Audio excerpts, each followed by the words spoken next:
Bismillahirrahmanirrahim. Assalamualaikum. Apa saja dampak buruk menyontek? Dampaknya bisa jadi dirasakan pada jangka pendek, jangka panjang, bahkan bisa berpengaruh pada hasil ijazah. Bahaya jangka pendek dari menyontek adalah siswa menjadi tidak pede dengan jawabannya, padahal barangkali jawabannya lebih benar daripada milik temannya. Menyontek juga membahayakan diri sendiri, karena bila ketahuan guru bisa dipastikan nilai nol. Bagi yang dicontek, tidak menyesalkah bila yang menyontek mendapatkan hasil ujian yang lebih tinggi daripada Anda yang dicontek? Artinya, kerjasama di medan perang ujian adalah kesia-siaan, karena teman Anda hanya memanfaatkan diri Anda, dan Anda tidak sadar telah dimanfaatkan. Hal ini sering terjadi. Yang namanya kompetisi, maka setiap peserta harus bersaing, bukannya malah bekerja sama. Karena yang namanya juara itu hanya dimiliki oleh satu orang, bukan tim atau kolektif. Bahaya jangka panjang dari menyontek seperti kata pepatah yang artinya siapa yang menanam, dia akan menuai hasilnya kelak. Kalau itu adalah kejelekan yang ditanam, maka tunggulah hasil jeleknya kelak. Bila seorang siswa terbiasa menyontek, maka kebiasaan itulah yang akan membentuk dirinya.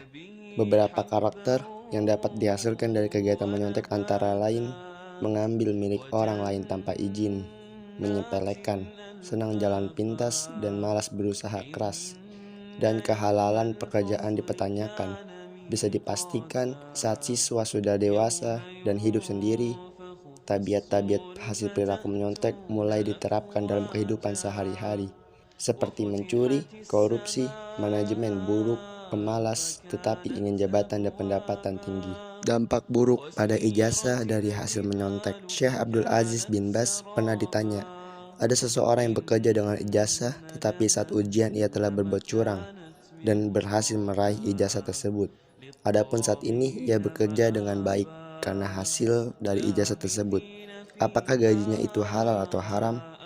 Syekh Ibnu Baz menjawab, tidak mengapa gajinya tersebut insya Allah.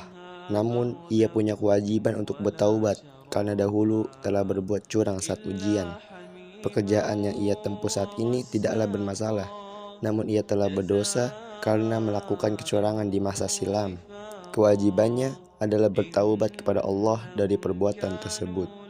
Bagaimana jika sudah bekerja, lalu ijazah tidak berpengaruh pada gaji? Ada yang masuk bekerja dengan cara salah, tetapi ketika sudah bekerja, gajinya dihitung dari profesionalitas, bukan tergantung pada ijazahnya.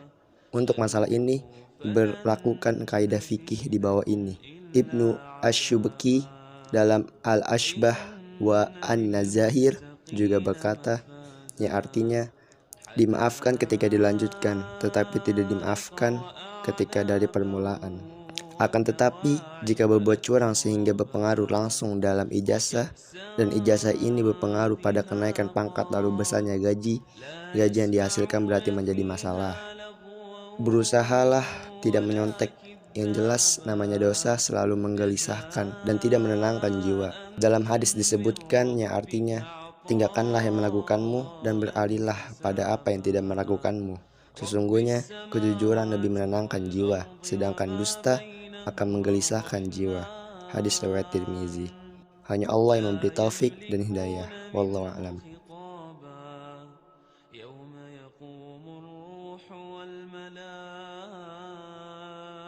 صفا لا